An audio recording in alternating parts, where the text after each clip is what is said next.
প্রিয় পঞ্চম শ্রেণী ছাত্রছাত্রী, 2025-এর রায়মার্টিন প্রশ্নবিচিত্রার প্রথম পর্যায়ক্রমিক মূল্যায়নে পরিবেশের 1 নম্বর স্কুলের সমস্ত প্রশ্নের উত্তরগুলো করে দিলাম।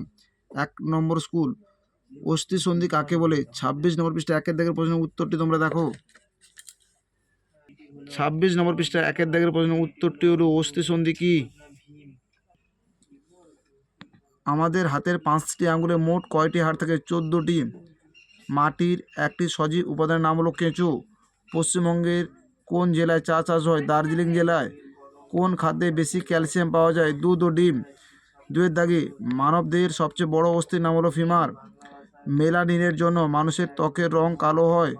দুধে লেবুর রস দিলে ছানা কেটে যায়। টেথোস্কোপ যন্ত্রের সাহায্যে আমরা হৃৎপিণ্ডের স্পন্দন শুনতে পাই। ডিওটি চিকিৎসা যক্ষা রোগের জন্য ব্যবহার করা হয়। 3-এর দাগে, জলে পাওয়া যায় এমন একটি মেরুদণ্ডী প্রাণীর নাম হলো মাছ। অপশান গ। যে প্রাণীটিকে ধরা বেআইনি সেটি হলো কচ্ছপ। অপশান গ। রসিক বিল অবস্থিত কোচবিহার জেলায়। অপশান গ। ত্বকে রোদ লাগলে কোন ভিটামিন তৈরি হয়? Vitamin D. অপশান খ। 4-এর দাগে, ফুসফুসের যক্ষা রোগ হলে কি কি লক্ষণ দেখা যায়? 34 নম্বর পৃষ্ঠা 2-এর দাগের প্রশ্নের উত্তরটি তোমরা দেখো। 34 নম্বর পৃষ্ঠা 2-এর দাগের প্রশ্নের উত্তরটি তোমাদের লিখতে হবে।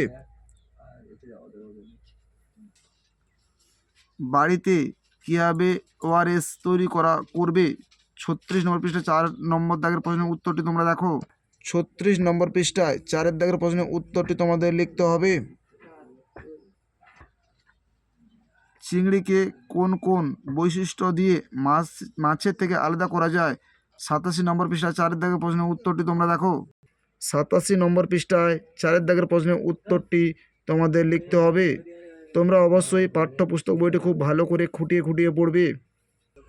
আমাদের ভিডিওটি যদি তোমাদের ভালো লেগে থাকে তাহলে তোমরা লাইক করো, শেয়ার করো, কমেন্ট করো।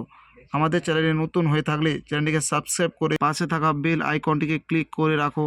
আমাদের ভিডিওগুলো আপলোড হওয়ার সাথে সাথে সবার আগে তোমাদের কাছে পৌঁছে যাবে।